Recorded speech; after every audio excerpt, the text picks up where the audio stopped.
महल में बांध करके परदेश चले जाते हैं, लेकिन गवना होने के बाद से कभी आते ही नहीं हैं। और फागुन में कैसे उनकी सजनी उन्हें बुलाती है। गवना करा के जब से महल में गई,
जब परिवार में सैया जी नहीं होते हैं और फागुन का महीना आता है तो घर के छोटे बच्चे बड़ा छेड़ते हैं। तो पत्नी जी का कहना है फोन पर बतियाते हुए, देवरन की टोली राजा करे लाठी ठोली,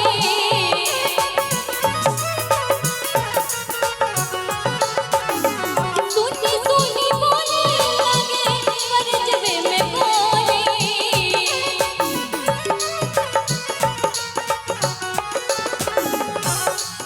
घर के छोटे बच्चे और देवर लोग छेड़ छेड़ के हमें परेशान करते हैं। और इस गीत पर आपने पुरस्कार दिया है पूरे 500 रुपए का। मैं आपका नाम जानना चाहूंगी। जय पूजन पांडे, आपकी ओर से पूरे 501 रुपए का आशीर्वाद पुरस्कार आया है। मैं बहुत बहुत धन्यवाद करती हूँ। और देखिए लगता है ये कहानी आपसे जुड़ गई है, परदेश में आप भी रहते हैं। आप जिला पंचायत सदस्य प्रत्याशी भी हैं, आपको देख के ही लग रहा है, वेशभूषा से लग रहा है नेताजी है ना। तो ये गीत आपसे लग रहा है जुड़ गया है। और आपके लिए 2 लाइन कहना चाहूंगी। आपकी पत्नी जी क्या कहती हैं आपसे? घर घर के जिम्मा सैया हमरो कपार बा,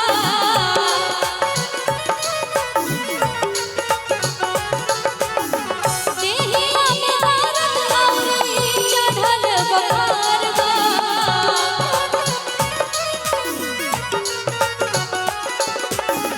घर घर के जिम्मा सैया हमरो कपार बा। ये बात सच है कि यदि पंचायत का भार आपके ऊपर है तो घर का भार उनके ऊपर है। तो आपकी पत्नी जी क्या कहती हैं?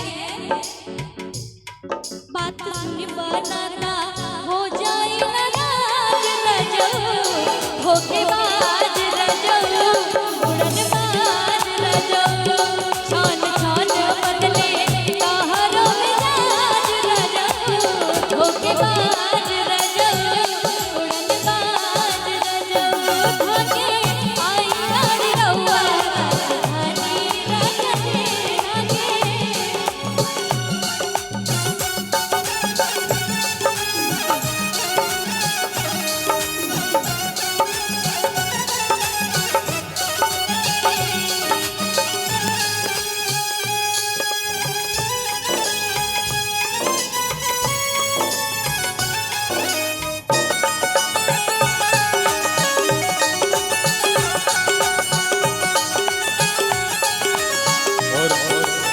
इसी क्रम में सूरज दुबे भैया और शुभम दुबे भैया की तरफ से ये 201 रुपए का आशीर्वाद आया है मंच के माध्यम से। बहुत बहुत स्वागत है। शुभम दुबे जी कहाँ हैं आप? इधर है कि इधर है? लेके तो आप आए ना, आप दोनों शुभम है क्या? अच्छा, आप सूरज हैं और आप शुभम हैं। आप दोनों की तरफ से पुरस्कार आया है। शादी वादी हुई है आपकी? आपकी हो गई है? अभी नहीं हुई है, नंबर लगा हुआ है ना?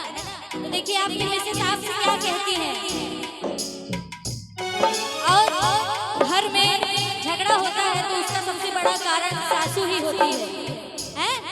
तो आपकी पत्नी जी आपसे क्या कहती हैं?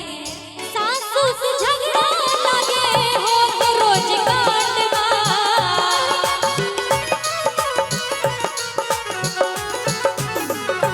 लगे बेमन जबकि पूरब डिमांडवा।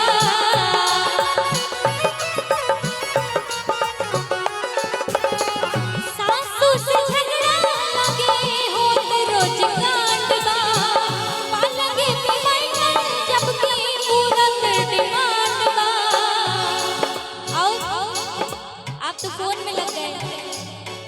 सुन लीजिए आपकी पत्नी जी क्या कहती हैं कि हुआ मत नहीं के आदत से बाज रजो, धोखेबाज रजो, धनबाज रजो, छान छान बदले कहारो मिजाज रजो, धोखेबाज रजो, उड़नबाज रजो।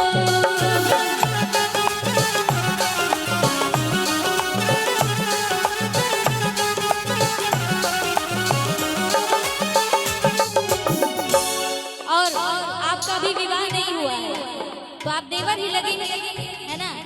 तो आप क्या कहते हैं अपने भौजी से? और भौजी कैसे फोन में बताती हैं इनको? देवरन के टोली राजा करेला ठिठोली। और इस प्यारे से गीत पर प्रणव त्रिपाठी जी भैया आपकी ओर से 1100 रुपए का आशीर्वाद आया, पुरस्कार आया है। मैं आपको बहुत बहुत धन्यवाद करती हूँ। और कहना है क्या? अच्छा लग रहा है? आपको भी गीत पसंद आ रहा है ना? अब देखिए भैया के पास माल रुपया बहुत है, लेकिन उनकी मेहरारू की एक शिकायत है हमारे पास आई है, तो कहना चाहूंगी।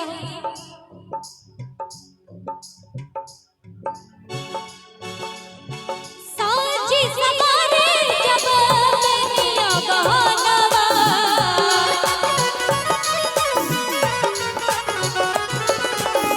बाड़ी जाला देखा जब नीला ओ रहनवा।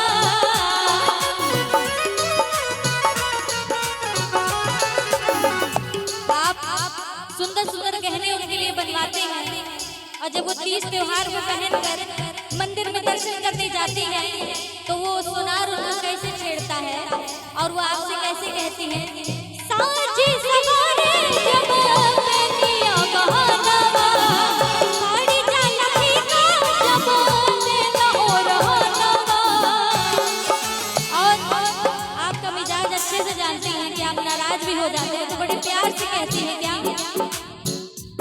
जदी करत होई हमारा से प्यार राजा जी, जदी करत होई हमारा से प्यार राजा जी, कातो अजुए कईवा उधार सैया जी, कातो अजुए कईवा उधार सैया जी।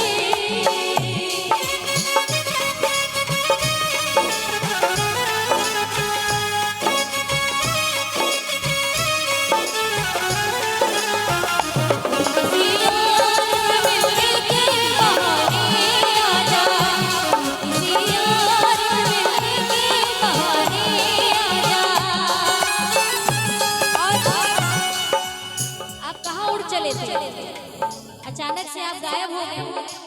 अभी आपका टारगेट बना हुआ है ना?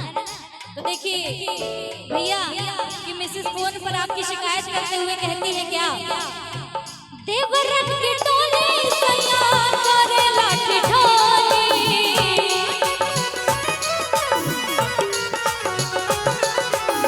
सोनी सोनी बोली लगे करजबे में गोली।